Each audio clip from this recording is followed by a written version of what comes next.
कीड़ा ही नाली का कीड़ा था और जैसे ही आपका दर्शन हुआ, आपका दर्शन होते ही मुझे उस योन से मुक्ति मिल गई और मुझे सुख योन मिल गई। ये एक संत दर्शन का प्रभाव है। किसी भी योन में हम हैं और संत की कृपा हो जाए तो उस योन से मुक्ति हमको मिल जाती है। उस कीड़े से मुझे मुक्ति मिल गई। आपके देखते देखते मैं अब शरीर को छोड़ दिया और जाकर के सुख हो गया, तोता हो गया। और जब तोते से आप मिलने के लिए जब गए थे तो मैं ही था, आपका दृढ़ दर्शन हुआ तो मैं तोते का भी शरीर आपका दर्शन होते मेरा छूट गया। और अब ये तीसरा शरीर मुझे राजा के यहाँ दर्शन हुआ। ये संत दर्शन का प्रभाव है कि जो शरीर है हमारा वो कीड़े का शरीर छूटा, तोते का शरीर छूटा और आज मैं एक राजपुत्र होकर के यहाँ पर जन्म ले लिया हूँ। एक एक संत का ही प्रभाव है। बोलिए संत भगवान की जय, बोले वृंदावन बिहारी लाल की जय, बोले आनंद कंद भगवान की जय। कहते हैं कि ब्राह्मण और संत का अपमान अनजाने में भी बन जाए तो बहुत ही खतरनाक होता है।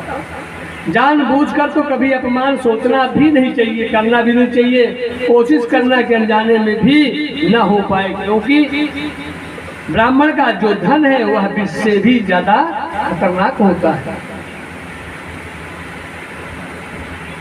ब्राह्मण का धन विष से भी ज्यादा खतरनाक होता है। जहर को तो जो खाएगा वही मरेगा, परंतु ब्राह्मण के धन को ले लेने वाला तो सारा कुटुंब ही नष्ट हो जाता है। बोली वृंदावन बिहारी लाल की जय, बोलो आनंद कंद भगवान की जय। ना हम हाला हलम मन्ये विषम यस्य प्रतिक्रिया ब्रह्मस्वम ही विषम प्रोक्तम नाश प्रतिविधि भूमि। कहते हैं कि ब्राह्मण का धन हरने वाले का कुटुंब ही कुल ही नष्ट हो जाता है। बोलिए वृंदावन बिहारी लाल की जय, बोलो आनंद कंद भगवान की जय। भगवान कहते हैं कि अपने बालकों को समझा रहे हैं, यदुवंशियों को, कि अरे आग की ज्वाला में अगर कोई कूद जाए तो मैं उसे बचा लूंगा। कालकूट विष भी कोई पी जाए तो भी बचा लूंगा, पर ब्राह्मण का धन लेने वाले को मैं कभी बचा नहीं सकता, क्योंकि जो ब्राह्मण विरोधी है वो सबसे पहले मुझ कृष्ण का विरोधी है। ब्राह्मण विरोधी मुझ कृष्ण का विरोधी है, अन्यथा मैं से दंड भाग जो मेरी इस ब्राह्मण सेवा की आज्ञा का उल्लंघन करेगा उसे मैं स्वयं अपने हाथों से दंड दूंगा। इस प्रकार प्रभु ने अपने बच्चों को ब्राह्मणों के प्रति बहुत सावधान किया। कभी भी ब्राह्मणों के प्रति दुर्व्यवहार मत करना, अपमान मत करना, उनके धन का हरण करने की कभी कोशिश मत करना। समय समय पर भगवान अपने बच्चों को इसी तरीके की शिक्षा देते रहते हैं। क्योंकि जब तक आदमी किसी को जानता नहीं है, डर नहीं होता, भय नहीं होता, तब तक कोई कार्य नहीं होता। भय बिनु होई न प्रीति, जब तक डर नहीं होता तब तक किसी को प्रीति नहीं होती। कहते हैं कि हम लोग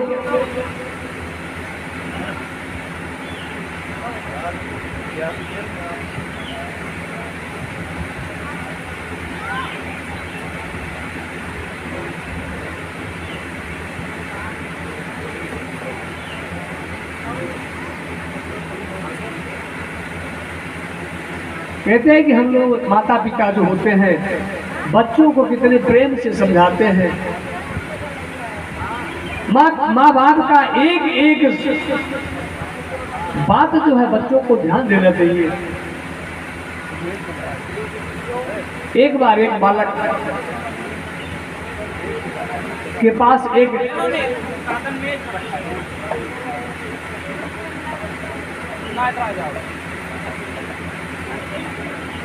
बोले वृंदावन बिहारी लाल की जय। एक बार एक बालक के पास एक पत्र आया इंटरव्यू के लिए। तो जब उस बच्चे के पास इंटरव्यू के लिए पत्र आया तो उस पत्र को लिया, उसमें तारीख निश्चित थी, स्थान निश्चित था, उसमें जाना था बच्चे को। वो बच्चा निकला इंटरव्यू के लिए। जिस बिल्डिंग में इंटरव्यू था उस बिल्डिंग में प्रवेश किया। प्रवेश करते ही नीचे के एक कमरे में सबके रुकने की व्यवस्था बनाई गई थी। तो द्वारपाल ने कहा गार्ड ने कि भाई इसी में आप लोग बैठ जाओ। तो वो व्यक्ति सब चले गए थे ऊपर, वो अकेला अभी बचा हुआ था, उसको नीचे बैठा दिया गया। उस बच्चे के पास में बैठ जाओ। वो बालक बैठ गया और बैठा कैसे कि जो सोफा लगा हुआ था उसमें जो ऊपर से कवर लगाई जाती है वो इधर उधर फैले थे, उसने सोफे को बढ़िया सुव्यवस्थित किया। और सबसे पहले जब दरवाजे से जाने लगा तो जो मैटिंग लगी होती है उस मैटिंग को वो भी इधर उधर फैली थी, उसको सीधे से लगाया, दरवाजे के ठीक सामने बढ़िया ढंग से सुसज्जित किया। अंदर गया, सोफे पर बैठा, सोफे पर देखा जो गद्दे पे कवर लगी थी उसको भी ठीक ठाक से सुसज्जित किया, तब बैठ गया। अब बैठने के बाद कुछ देर बाद फिर संदेशा आया कि आप ऊपर के कमरे में आपका इंटरव्यू है, आप ऊपर जाइए। तो सीढ़ी के माध्यम से ऊपर जाना था, तो वो जा रहा था कि देखा कि बल्ब अभी जो सीढ़ी पे बल्ब लगा था वो जल रहा था। उसने बल्ब को बुझाया और तब ऊपर गया। जब कक्ष में प्रवेश किया, इंटरव्यू कक्ष में परमिशन लिया कि मैं अंदर आ सकता हूँ, बोले यस। अंदर गया और कहा कि आप बैठ जाइए चेयर पर। वो बैठ गया। एग्जामिनर ने कहा कि बेटा ये बताओ कि तुम ज्वाइन कब करोगे नौकरी। उसने कहा सर जी अभी तो मेरा इंटरव्यू हुआ नहीं, तो नौकरी कब से ज्वाइन करने की बात कहाँ से आ गई? आप कैसे करें नौकरी ज्वाइन करने की? अभी तो मेरा इंटरव्यू हुआ ही नहीं, आपने कुछ मुझसे पूछा ही नहीं। उसने कहा नहीं बेटा तुम कब से ज्वाइन करोगे ये बताओ। बोले इंटरव्यू सर कब होगा? बोले इंटरव्यू आपका हो चुका। बोले कैसे? बोले जैसे जब से आप इस बिल्डिंग में प्रवेश किए से तब से आपका इंटरव्यू ही चल रहा है। आप जब मेन कमरे के दरवाजे पर आए तो मैटिंग फैली हुई थी, उसको आपने सुसज्जित करके ठीक से करके तब अंदर प्रवेश किए। सोफे के भी जो कवर थे वो भी फैले हुए थे, उसको उसने आपको ठीक ठाक किया, तब आप बैठे। बल्ब देखा आपने सीढ़ी पर जल रही थी, दिन में बल्ब की कोई आवश्यकता नहीं थी, इसलिए आपने उस बल्ब को बुझा दिया। बहुत सारे बच्चे आए लेकिन किसी ने ये काम नहीं किया। तो परीक्षा तो वहीं से चल रही थी, आप बताओ कब ज्वाइन करोगे? वो उसने कहा जब सर आप आदेश करेंगे। उनको डेट दी गई। वो बेचारा रोता दौड़ता हंसता अपने घर आया, अपने माँ पिता के चरणों में गिर पड़ा, रोने लगा कि पिताजी माताजी ये आपकी कृपा का प्रभाव है कि मुझे आज नौकरी मिल गई, वरना मुझे नौकरी नहीं मिलती। बोले क्या हुआ बेटा? बोले आप शुरू से ही मुझे इस तरीके से सिखाते थे कि कौन सा स्थान कहाँ रहना चाहिए, हर स्थान अपने अपने स्थान उसी स्थान पर रखवाते थे आप। तो मेरी आदत पड़ी थी और मैं जब इंटरव्यू में गया तो वहाँ भी सबको व्यवस्थित करता हुआ गया और वही मेरे इंटरव्यू का, मेरे इस नौकरी का कारण बन गया। तो हम लोग जो बच्चों को डांटते हैं, समझाते हैं, पिता समझाते हैं, बच्चों को बुरा जरूर लगता है लेकिन सही यही है कि यही इसके लिए बहुत ही अच्छा होता। आज जो हम शुरू से काम करते हैं यही होती है ना कि हमारी जो आदत आज पड़ी रहती है वही अंत में भी पड़ी रहती है। आज हम भजन करते हैं तो अंत में भी भजन करेंगे, और आज अगर नहीं करते तो अंत में भी हम कभी कर नहीं पाएंगे। वो चाहे जितना हम सोचें कि अंत में कर लेंगे लेकिन हो नहीं सकता। बोलिए वृंदावन बिहारी लाल की जय, बोलिए आनंद भगवान की जय। खूब सुंदर उपदेश भगवान ने अपने यदुवंशियों को दिया। सारे यदुवंशी आनंदित है, भगवान की जय जय जयकार कर रहे हैं। बोलिए आनंद भगवान की जय।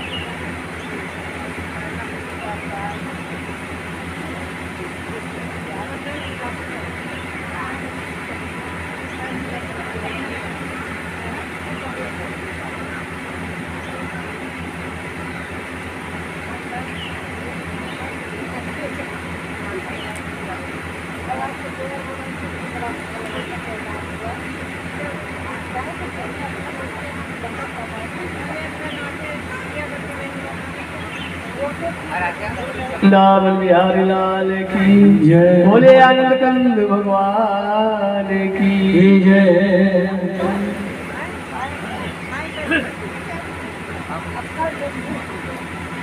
श्री राधे राधे गोविंद गोविंद राधे, श्री राधे राधे गोविंद राधे गोविंद गोविंद राधे, श्री राधे राधे गोविंद गोविंद राधे, श्री राधे राधे गोविंद गोविंद राधे, श्री राधे राधे गोविंद गोविंद राधे।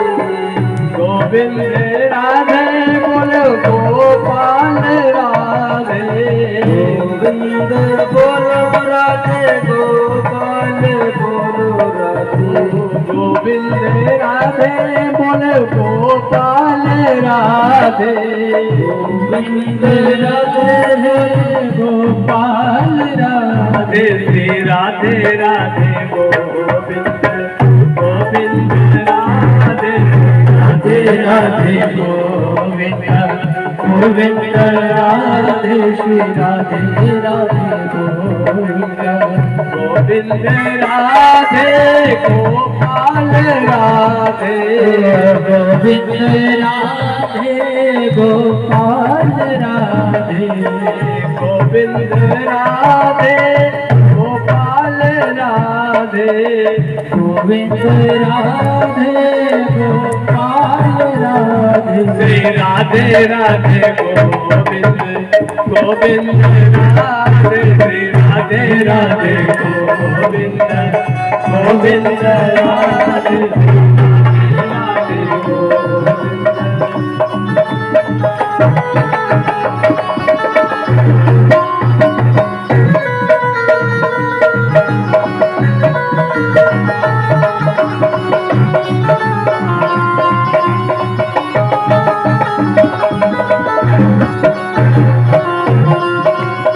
राधे राधे गोविंद गोविंद राधे, राधे राधे गोविंद गोविंद राधे, श्री राधे राधे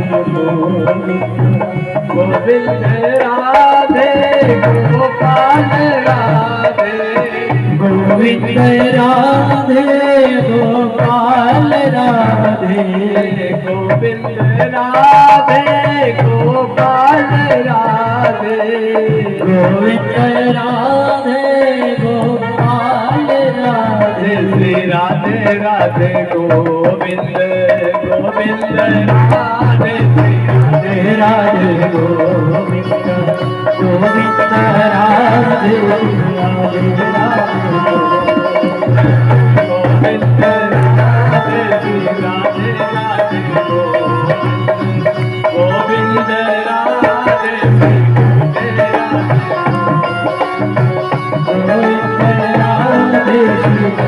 राधे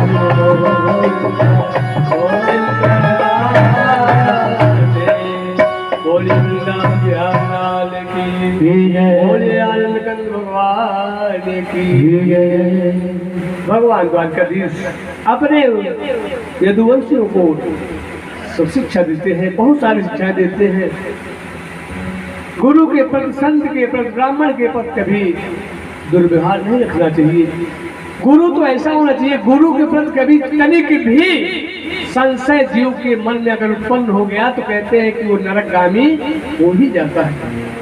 एक बार कथा हो रही थी भगवान की, नारद जी क्या करते हैं, वो भी कथा सुनने के लिए गए।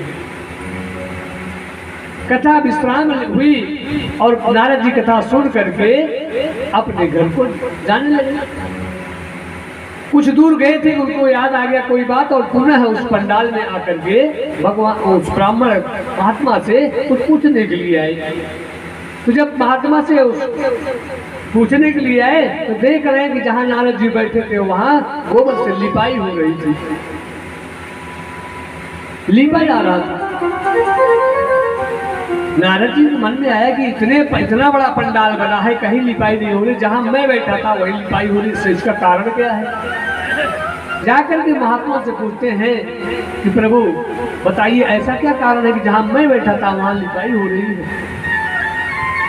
उस संत ने बताया कि नारद इसलिए हो रही है कि तुम अभी दीक्षा विहीन हो, गुरु दीक्षा नहीं लिए हो, इसलिए जहां आप बैठते हो वहां पर भूमि अपवित्र हो जाता है। बोले ऐसी बात? बोले हाँ। तुरंत वो गए भगवान के पास, भगवान से कहा प्रभु मुझे दीक्षा दे दो, मैं भी दीक्षा लेना चाहता हूँ। भगवान ने कहा कि देखो नारद, आज अभी दीक्षा नहीं होगी आपकी, आप एक काम करो कि कल सुबह जो है अमुक जंगल में जाना और वहां पे जो भी पहले से तुम्हें दिख जाए उसी से दीक्षा ले लेना। नारद जी ने कहा ठीक माना। नारद जी गए उस जंगल में और सुबह सुबह जब देखे तो एक सुअर चराने वाला उस जंगल में उनको सबसे पहले मिल गया। अब नारद जी के मन में हुआ कि भगवान ने कहा है कि जो सबसे पहले मिल जाए उसी से दीक्षा ले लेना, तो ये तो सुअर चराने वाला मिल गया, इससे दीक्षा मैं कैसे लूं। उनके मन में संशय होने लगे, उत्पन्न हो गया। लेकिन इन प्रकार से चूंकि भगवान ने कहा था इसलिए उन्होंने नारद जी ने उनसे दीक्षा ले ली। लेने के बाद नारद जी गए भगवान के पास, भगवान से कहा प्रभु दीक्षा तो मैंने ले ली, मुझे दीक्षा मिल गई जैसा कि आपने कहा था, लेकिन महाराज मेरा मन जो है अभी बड़ा दुखी है, आनंदमय नहीं है, क्योंकि वो ऐसे व्यक्ति से मैंने दीक्षा ली है जिसे मुझे संतोष नहीं है। अब आपने जो बताया था उस हिसाब से वही मुझे सबसे पहले दिखा। भगवान ने कहा कि नारद तुमने गुरु के प्रति ऐसा भाव तुम्हारे अंदर आया है, इसलिए हमारे जो शास्त्र कहते हैं, वेद कहते हैं कि तुम तो अब नरकगामी होगे, तुम्हें नरक निश्चित रूप से जाना पड़ेगा। नारद जी घबरा गए, प्रभु मुझे नरक जाना पड़ेगा, नरक का द्वार देखना पड़ेगा। भगवान ने कहा हाँ नारद, गुरु के प्रति किया गया अपराध जो है वो नरकगामी ही होता है, नरक का द्वार ही खोलता है। बोले प्रभु अब मैं क्या करूं, मेरे मन में तो ऐसे भाव गुरु के प्रति आ गए हैं, मुझसे तो अपराध बन गया। बोले नरक जाना पड़ेगा। बोले गुरु भगवान कोई उपाय बताइए कि मुझे नरक जाने से मुक्ति मिल जाए, उपाय बताइए। भगवान ने कहा कि देखो नारद, फिर तुम इससे मुक्ति चाहते हो तो अपने गुरु के पास जाओ और वही तुम्हें मुक्ति दिला सकते हैं। बोलिए गुरु भगवान की जय। बोले गुरु के पास जाओ, जिन्होंने तुम्हें दीक्षा दी है वही तुम्हें इससे मुक्ति दिला सकते हैं। अब बेचारे नारद मन में तो पहले ही उनके प्रति दुर्भावना थी, अब फिर उनके पास जाए मिलने के लिए बड़ा संकोच फिर, लेकिन अब चूंकि बात भगवान की है, गए उस ढूंढने लगे उस जंगल में और देखते देखते वो गुरु उनके मिल गए। जब मिल गए उनके चरणों पे जाकर गिर पड़े, हे भगवान, हे गुरुदेव, मुझसे बड़ा अपराध हो गया और मुझे नरक जाना पड़ेगा, अब नरक से मुक्ति का रास्ता आप ही बताइए। मुझे भगवान ने बताया है कि आप ही उसका उपाय बता सकते हो। उस व्यक्ति ने कहा, जो दीक्षा दिया था गुरु यानी भगवान ही थे वो, उन्होंने समझाया कि हे नारद, फिर तुम भगवान के पास जाओ और उनसे कह देना कि हे प्रभु, नरक का जो नक्शा होता है वो मुझे इसी धरती पर बना दीजिए, मैं देख तो लूँ कैसे कैसे जाना पड़ेगा, उसका नक्शा क्या है, मैप मैं देख लूंगा तो फिर मैं चला जाऊंगा। और जब भगवान नक्शा बना दे उस धरती पर तो उसी नक्शे पर तुम लोट लेना उसी मिट्टी में और तुम्हें नरक जाने से मुक्ति मिल जाएगी, छुटकारा मिल जाएगा। बोले वृंदावन बिहारी लाल की जय। नारद जी भगवान के पास पहुंचेंगे, प्रभु अब मुझे वो नरक का नक्शा बना दीजिए, एक मैप बना दीजिए इस धरती पर, जिससे मैं जान लूँ तो कैसे जाना, कहाँ जाना पड़ेगा। भगवान ने वो सारा नक्शा बनाया। नारद जी ने जैसा गुरुदेव भगवान बोले थे वैसे उस पर लेट गए, तिलट पलट कर लिए और अब उनको नरक के जाने से छुटकारा मिल गया। बोले वृंदावन बिहारी लाल की जय। बोले आनंद कंद भगवान की जय। गुरु देखिए कहते हैं कि गुरु करिए बहुत चाल की, जल्दबाजी कोई जरूरत नहीं है, 10 दिन 5 दिन बाद हो, 20 दिन बाद हो, महीने 4-6 महीने बाद हो, लेकिन जिस पे आपको पूर्ण भरोसा हो उसी को गुरु बनाना चाहिए। और गुरु के प्रति सब स्वप्न में भी कभी उनके प्रति कोई बातें, गलत बातें हमारे मन में नहीं आना चाहिए। हम तो कहते हैं कि लोग ज़्यादातर गुरु से कथा वथा सुनने का प्रयास करते हैं, तो गुरु और सबसे क्षणिक मिलना चाहिए, ज़्यादा देर तक मिलना ही नहीं चाहिए, क्योंकि जब ज़्यादा देर तक मिलन होगा तो अपराध होने के चांसेस बढ़ जाते हैं। क्षणिक होगा तो एक लालसा और बनी रहेगी, बस 10 मिनट मिल पाए तो फिर गुरु जी से मिलेंगे, एक लालसा ये भी रहेगी और हमसे कोई अपराध नहीं बन सकेगा। हमने एक जगह सुना था, भागवत कथा हो रही थी, उनके गुरु जी सुना रहे थे, ये सत्य घटना है, सुना रहे थे। गुरु जी ने कोई आदेश दिया कि ऐसा करो कि ये काम ऐसे कर लो, इतना खर्चा इसमें कर दो। 2-4 बार कुछ बात कहे होंगे और एक बार उनको बड़ा दुख लग गया। वो कहते हैं कि हमें लगता है गुरुजी हमारा सब सत्यानाश करा देंगे, लुटवा देंगे हमारे पूरे धन को। तो अगर आप कभी गुरु से इस तरीके की भावना रखते कथा होता सुनने की, तो हमारे हिसाब से तो नहीं सुनना चाहिए, क्योंकि अगर 7 दिन 8 दिन 9 दिन तक एक संपर्क रहता है तो कहीं न कहीं कुछ न कुछ भूल चूक बन ही जाती है। गुरु का सिर्फ मतलब यह है कि कथा में, आपकी कथा में एक दिन उनका आगमन होना नितांत आवश्यक है। गुरु का चरण पढ़ना चाहिए, क्षणिक आधे घंटे 1 घंटे के लिए आ गए, आपको आशीर्वाद प्रदान किया, सबसे बड़ी आपका वो यज्ञ सफल हो गया, ये उसका।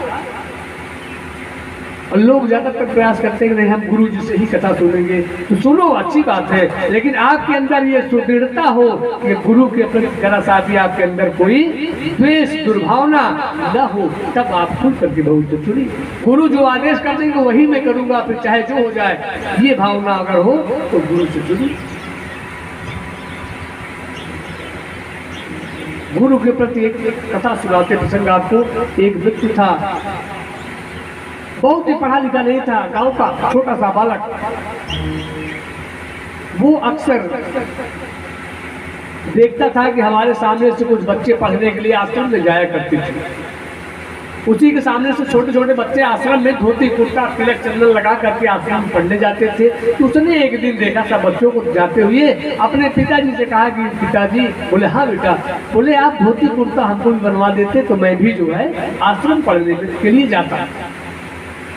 आज पिताजी ने जब सुना अपने बेटे को इस भाव में तो बड़ा प्रसन्न हुए कि ठीक है बेटा, कल तुम्हें हम धोती कुर्ता ला देंगे और तुम आश्रम जाना पड़ेगा। बड़ा प्रसन्न हुए और धोती कुर्ता अगले दिन ला दिया और अब धोती कुर्ता पहन करके वो चले आश्रम। एक आश्रम में गए तो वहाँ में बहुत सारे बच्चे पहले से थे, तो सब अपना दिन भर माला लेकर के जपते रहते थे जो गुरु ने दीक्षा दी थी।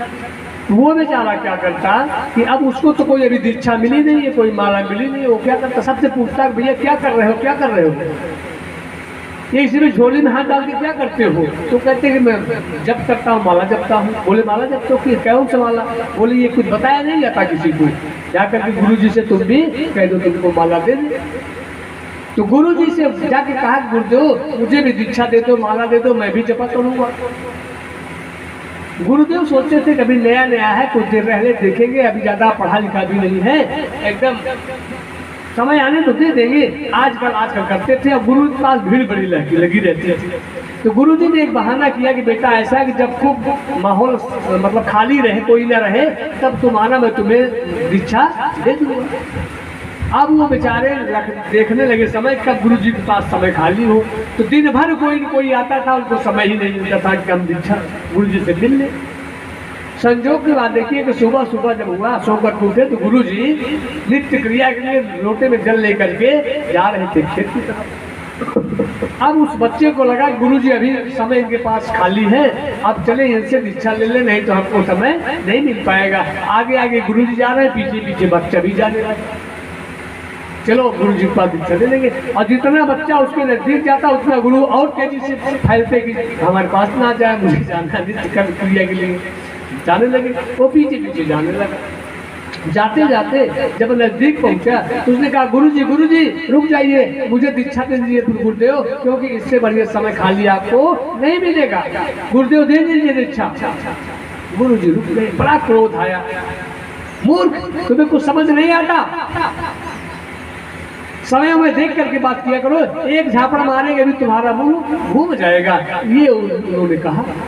अब उस बालक को ये लगा कि यही गुरुजी ने हमको मंत्र दे दिया है, बोले वृंदावन बिहारी लाल की जय। बच्चा ये सुन करके वहां से लौट आया और माला ले ली और इसी की माला को जपने लगा कि मारेंगे झापड़ मुंह घूम जाएगा, चलने लगा उसकी माला, बड़ी आनंद से माला जपने लगा। और एक दिन क्या हुआ कि उस आश्रम की व्यवस्था थी कि नित्य 3 बच्चों को भिक्षाटन के लिए जाना पड़ता था गाँव में। तो 3 बच्चे निकलते थे भिक्षाटन के लिए और 3 घर से भिक्षा मांग करके ले आते थे, तो आश्रम में भोजन प्रसाद बनता था। आज इनकी बारी आई तो ये तीन लोग जब निकले तो ये सब बड़े बुद्धिमान निकले। इन्होंने मन में विचार किया कि ऐसे कोई बड़े घर में चले, किसी घर में बड़े आदमी के पास जिसके यहाँ एक ही घर में पूरा मिल जाए और हमको 2 घर में जाना न पड़े। तो ये विचार कर रहे थे कि एक बड़े किसी घर में चले, तो देखते देखते उनको एक घर दिखाई दिया कि जहाँ पे बड़ी भीड़ लगी हुई थी और वहाँ पे 2-4 लोग नहीं, 150 लोग खड़े थे, 200 लोग, बड़ी भीड़ लगी थी। तो उसे लगा कि सबसे बड़ा घर यही है, यही आदमी सबसे बड़ा है, इसके यहाँ चलते हैं, निश्चित रूप से हमें एक बढ़िया मेरे आश्रम के भर का आज यहाँ भिक्षा मिल जाएगी। वो बेचारे गए उस घर में और देखे बड़ी भीड़ लगी थी, सब लोग इधर उधर बड़े दुखी मन में वहीं पे खड़े थे।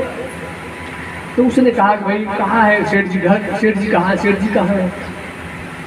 तो उन्होंने कहा वहाँ आगे है। सेठ जी के पास गए, सेठ जी से कहा सेठ जी मुझे भिक्षा दे दो, आश्रम से हम लोग आए हैं।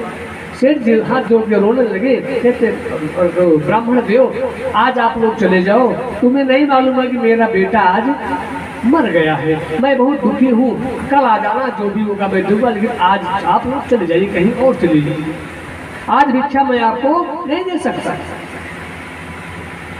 अब जब सेठ जी ने कहा तो ये बड़े दुखी हो गए। इन्होंने क्या कहा, क्या बोला, आपका बेटा मर गया है? बोले हाँ।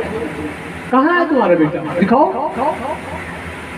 कह रहे अरे दिखाओ कहाँ मरा, हम उसको जिंदा कर देंगे, दिखाओ तो हमको सही। बोले अच्छा। तो सब लोगों ने कहा कि अभी मर गया, ये क्या बालक है, भिक्षा मांगने वाले क्या जिंदा कर देंगे? अच्छा महाराज तुम जाओ, कल आना, हम तुमको देंगे भिक्षा, परेशान मत हो आप, इसके लिए आप जाइए। उसने कहा मुझे दिखाओ तो सही कहाँ है आपका बेटा। अब उसी में कुछ प्रबुद्ध आदमी भी कुछ खड़े थे, बुजुर्ग आदमी, उन्होंने कहा कि अगर ये बालक कह रहे हैं तो दिखाने में क्या जाता है, आप दिखा दो, अगर जिंदा कर देंगे तो ठीक है, नहीं तो मरा तो वही है, दुख तो भोगना ही है, दिखा देते, दिखाने में क्या जाता है। जब कुछ लोगों ने समझाया तो उनको लेकर के सेठ जी गए उनके पास, अपने बेटे के पास, जहाँ वो लेटा पड़ा था। कहा महाराज यही है हमारे बेटे, रोने लगे, आंसू आने लगे। बोले आप चिंता मत करो, एक लोटा जल लिया अपने कमंडल से और हाथ में लिया जल, वही मंत्र पढ़ करके एक बार छोड़ दिया, फिर दोबारा मंत्र पिया, छोड़ दिया, और तीसरी बार जब मंत्र पढ़ा पढ़ करके छोड़ा, देख छोड़ते ही उसका बालक जो है हिलने डुलने लगा, उठ करके बैठ गया। बोली वृंदावन बिहारी लाल की जय, बोले आनंद कंद भगवान की जय। वो जब बैठ गया तो सेठ जी बड़े आश्चर्यचकित हो गए, सब लोग देखते देखते बड़े प्रसन्न हो गए, अरे ये क्या अजब घटना हो गई, जीव बात हो गई, बड़े खुश हो गए। मतलब बोले ब्राह्मण के चरणों में गिर करके महाराज आपकी जय हो महाराज, आप धन्य हैं, आपने तो बहुत बड़ा काम कर दिया, आप जो चाहो महाराज आपके लिए हम दरवाजा खोल देते हैं। आप महाराज एक काम करो, आप कुछ मत करो, आप अपने आश्रम पर जाइए, हम अभी ठेले गाड़ी पर लदवा करके बैलगाड़ी से आपके यहाँ सामान पहुँचा देंगे।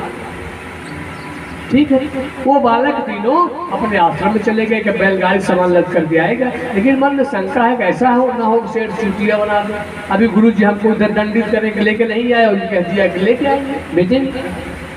ये बालक घर में आश्रम में पहुंचने वाले ही थे, इसके पहले ही बैलगाड़ी उनके आश्रम पर उतर रही थी, सामान आटा दाल चावल सब कुछ उतर रहा था। गुरुदेव के पास पहुंच गया।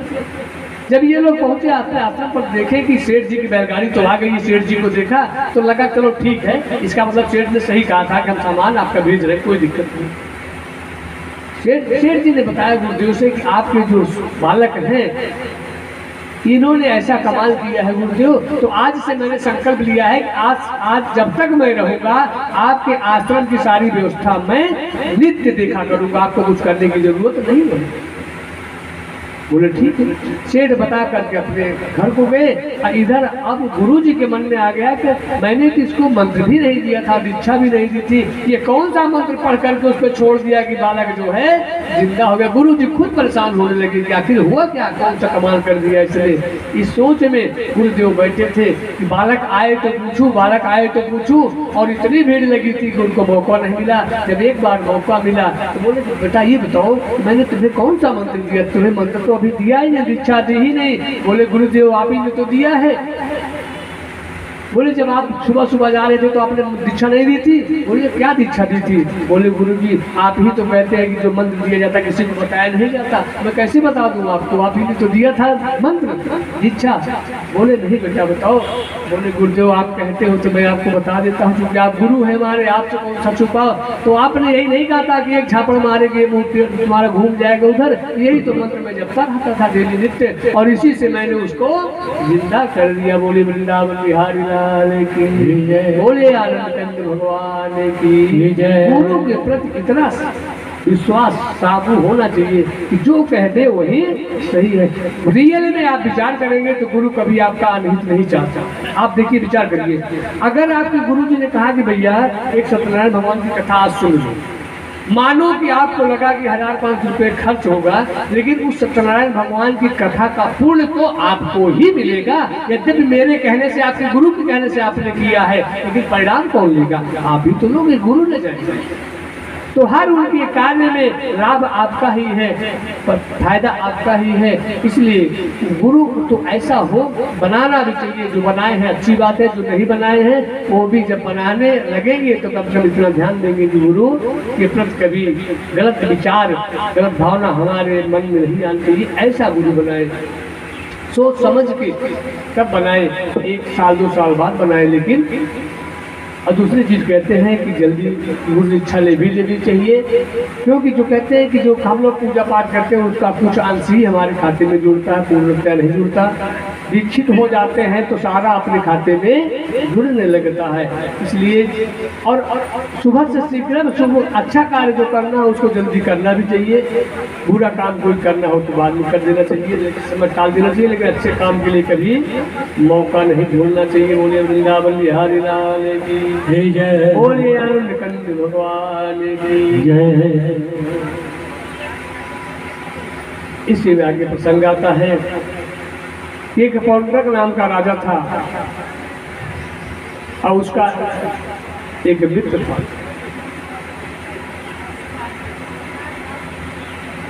काशीराज उसका मित्र था और पौंड्रक राजा था।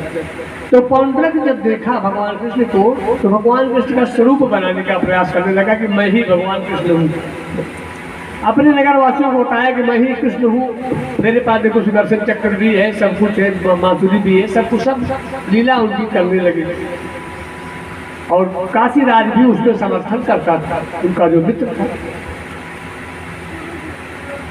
तो सारे लोग जो है मजबूरी में उसको भी भगवान कृष्ण की उपाधि देने लगे।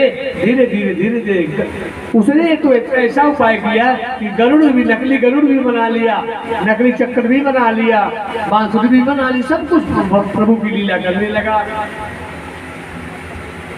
बहुत अत्याचार जब करने लगा पौंड्रक और काशीराज मिल करके, तो एक दिन भगवान ने क्या किया,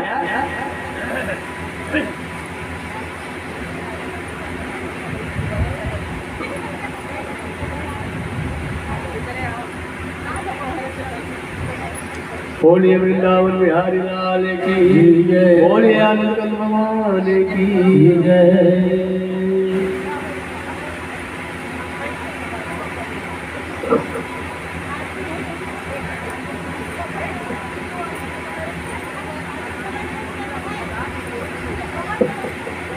पौंड्रक ने भगवान का स्वरूप बनाने का प्रयास किया, सारी लीलाएं करते थे। एक उड़न खटोला भी बना लिया, सुदर्शन चक्र भी बना लिया, गरुड़ के स्थान पर अपना एक व्यवस्था की, सब कुछ किया और भगवान की सारी लीलाएं करने लगाते। एक दिन भगवान को लगा कि ठीक नहीं है। भगवान ने क्या किया कि अपने सुदर्शन चक्र से पौंड्रक का सिर भी धड़ से अलग कर दिया और उसका मित्र जो था काशीराज का भी सिर काट करके काशी में फेंक दिया। इस प्रकार दोनों का उद्धार प्रभु ने किया। कौंड्रक का भी और काशीराज का भी। बोलिए वृंदावन बिहारी लाल की जय, बोलिए आनंद कंद भगवान की जय। संत उनके पास कहते हैं कि जब अगर कभी जाने का मौका मिले तो बड़े संत मिलन को जाइए, तज ईर्षाभिमान। कहते जो जो पग आगे बढ़े कोटि यज्ञ समान। एक बार महाराज युधिष्ठिर यज्ञ कर रहे थे, भगवान कृष्ण ने कहा कि सबको निमंत्रण पड़ चुका है। बोले हाँ पड़ चुका है महाराज, कोई नहीं बचा है। निमंत्रण सबको पहुंच गया है। अंत में भगवान को याद आया, भगवान ने कहा कि उनको निमंत्रण दिया है कि नहीं। बोले उनको तो छूट गया है। एक संत बोले संत को छूट गया, कह रहे हो सबको निमंत्रण हो गया है, अब कैसे होगा, संत कैसे आएंगे। सारे लोग आपस में बात करने लगे कि किसको भेजा जाए, जाके ले आए। भीम ने कहा मैं जाऊंगा, और अगर आएंगे तो ठीक है, नहीं मैं अपनी जबरदस्ती उनको लेकर के आऊंगा।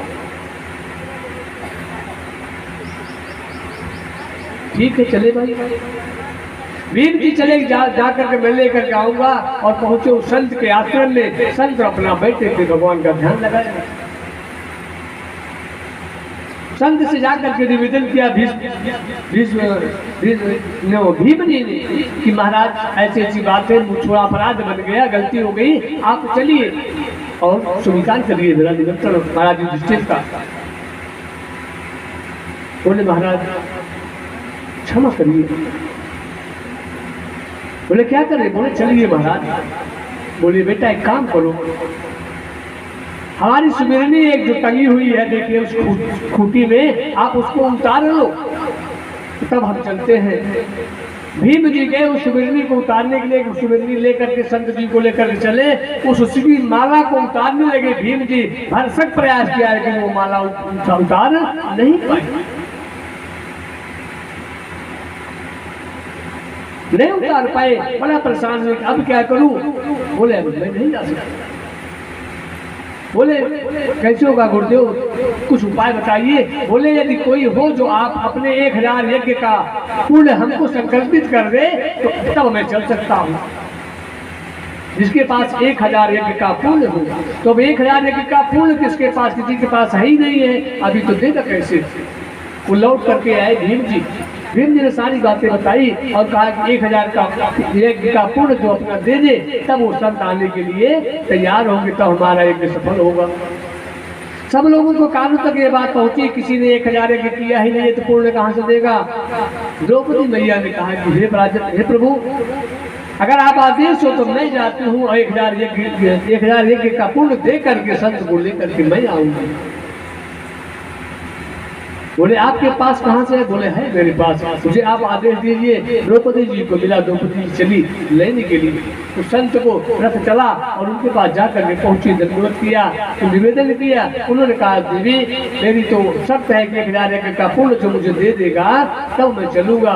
द्रौपदी ने यही वाक्य कहा कि हे प्रभु, हे गुरुदेव, आप ही लोग तो कहते हो। बोले क्या कहते हैं। बोले संत मिलन को जाइए तजीर सामद मान, जो जो पग आगे बढ़े कोटि यज्ञ समान। कहते हैं कि न जाने कितने यज्ञ मैंने कर लिए महाराज, आपके सामने मैं मद ईर्षा अभिमान सब त्याग करके आपसे मिलने के लिए आई हूँ। और एक एक पग, कहते हैं कि एक पग पे हजारों यज्ञ का बराबर होता है, तो न जाने कितने पग मैं चली हूँ। अब आप जितना लेना उसमें से ले लीजिए और यहाँ से चलिए। तो संत कहते ठीक है देवी चलो। तो संत के पास मिलने जब जाए तो बड़े भाव से, प्रेम से, निश्चल भाव से, मान अभिमान लेकर के ये सब सोच करके नहीं जाना चाहिए, वरना फिर किसी काम का नहीं रहता। सब कला कराया व्यक्ति मिल जाता है। बोले वृंदावन बिहारी लाल की जय, बोले आनंद कंद भगवान की जय।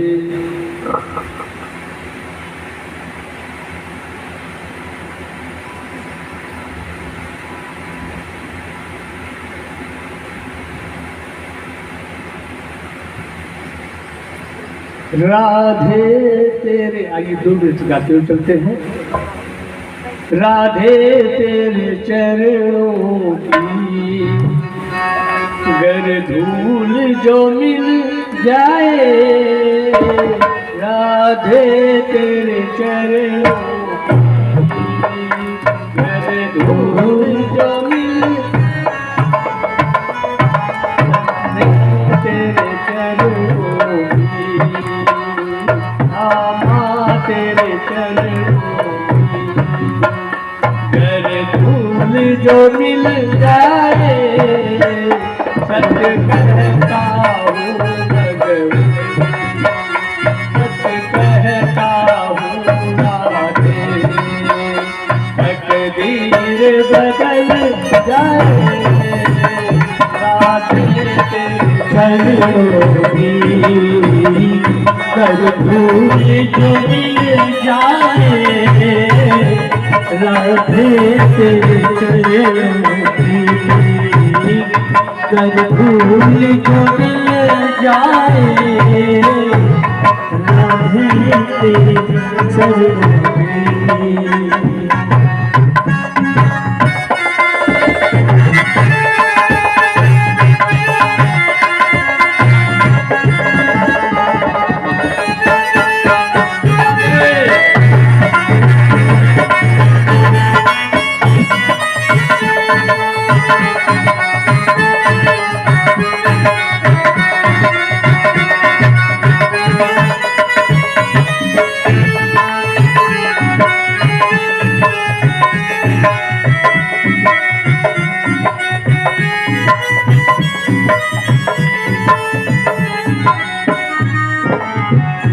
सुनते हैं तेरी रहमत दिन रात बरसती है, सुनते हैं तेरी रहमत दिन रात बरसती है, सुनते हैं तेरी रहमत दिन रात बरसती है, तेरी रहमत दिन रात बरसती है, एक बूंद जो पड़ जाए, एक बूंद जो पड़ जाए, मन की कली खिल जाए, राधे तेरे चरणों की श्यामा तेरे चरणों की गर धूल जो मिल जाए, सच कहता हूँ भगवान, तकदीर बदल जाए, राधे तेरे चरणों की गर धूल जो मिल जाए, राधे तेरे चरणों की।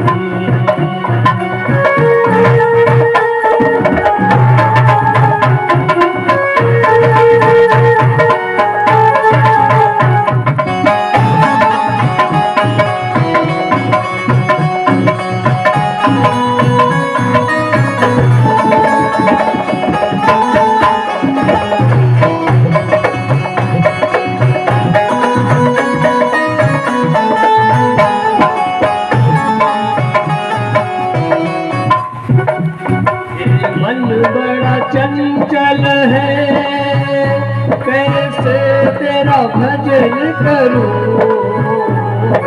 मन बड़ा चंचल है, कैसे तेरा भजन करूं,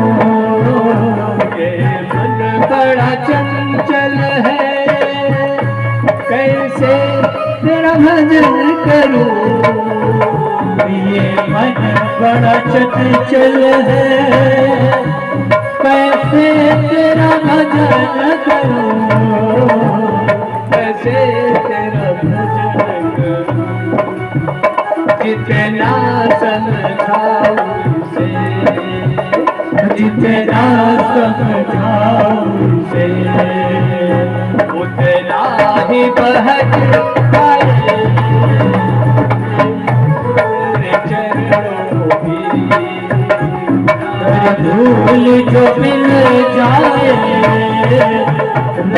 तेरे चरणों की कर भूल जो मिल जाए सच कहता हूँ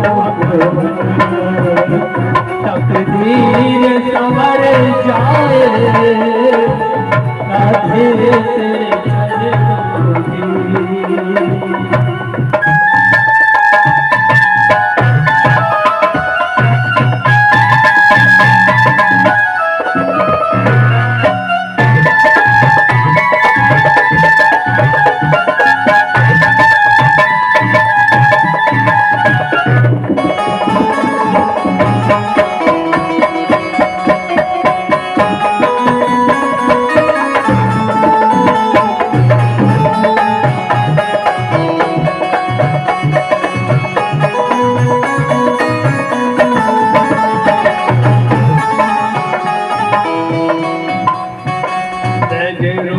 से गिरा लाना चाहे जो भी सजा देना नजरों से गिरा लाना चाहे जो भी सजा देना नजरों से गिरा लाना चाहे जो भी सजा देना नजरों से गिरा चाहे जो भी सजा देना एक बार जो गिर जाए एक बार जो गिर जाए मुश्किल है सबल पाना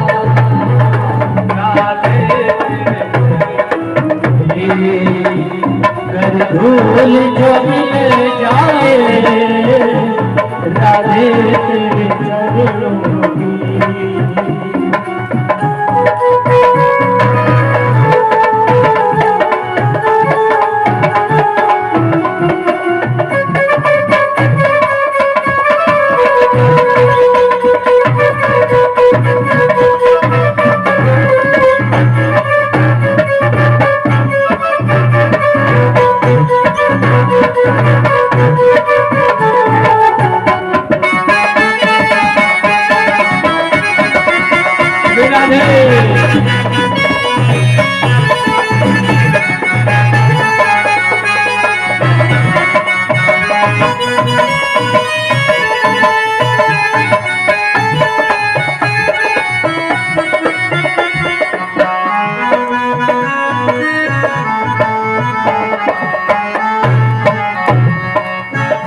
बस एक तमन्ना है नटवर मेरे जीवन की बस एक तमन्ना है नटवर मेरे जीवन की बस एक तमन्ना है नटवर मेरे जीवन की बस एक तमन्ना है नटवर मेरे जीवन की मेरे सामने हो नटवर मेरे सामने हो नटवर और प्राण निकल जाए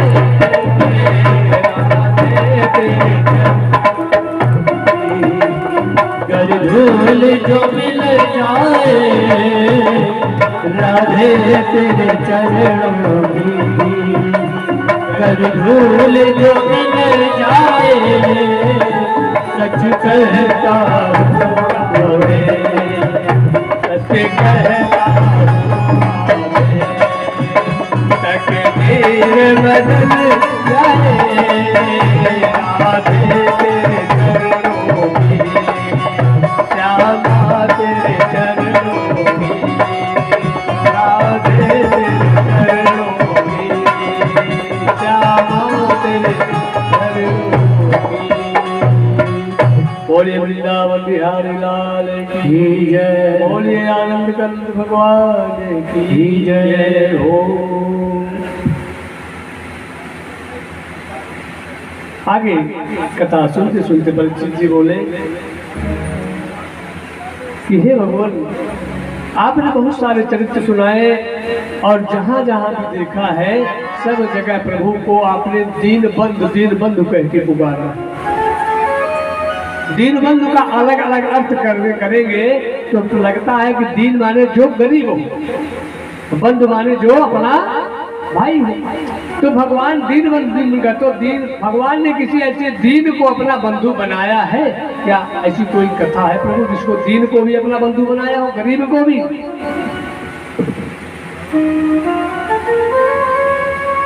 अगर ऐसा कोई प्रसंग हो मुझे महाराज को सुनाइए। सुखदेव जी महाराज कहते हैं कि हाँ, बड़े ध्यान से सुनिए।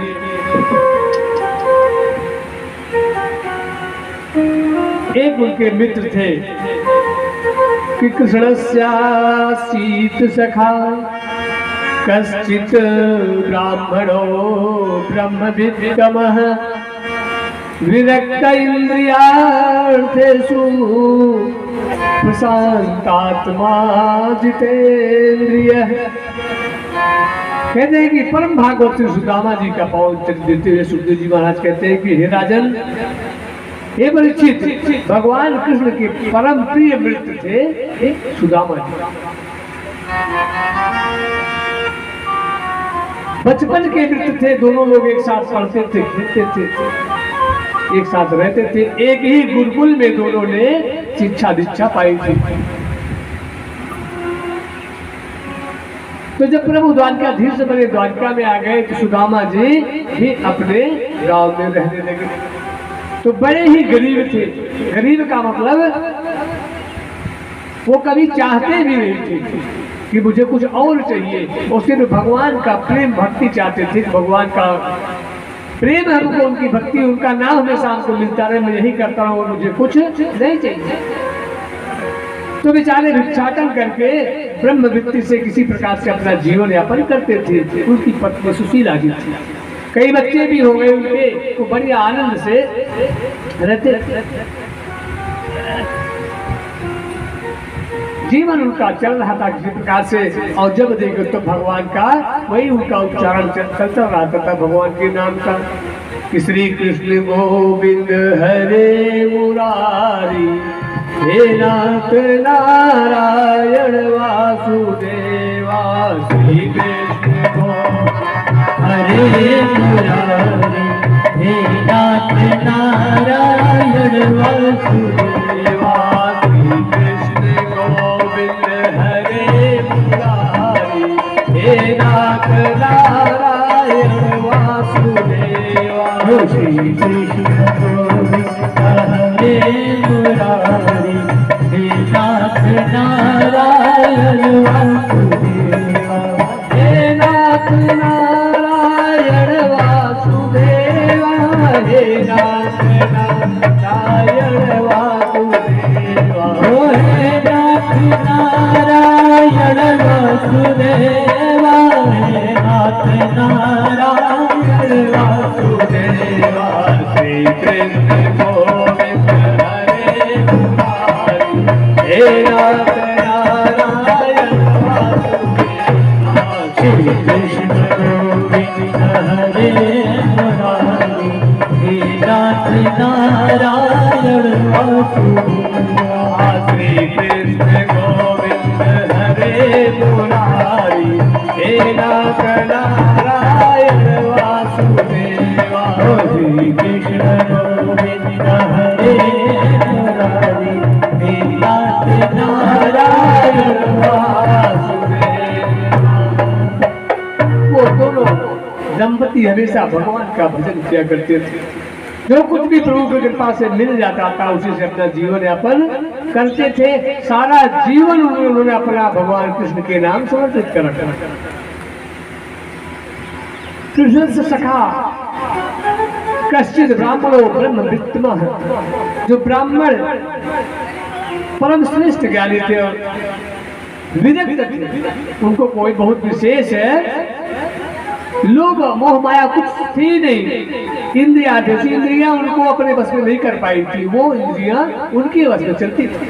प्रशांत आत्मा, जब इंद्रियां अपने बस में होती है तो आदमी शांत हो जाता है, यही उसका लक्षण है।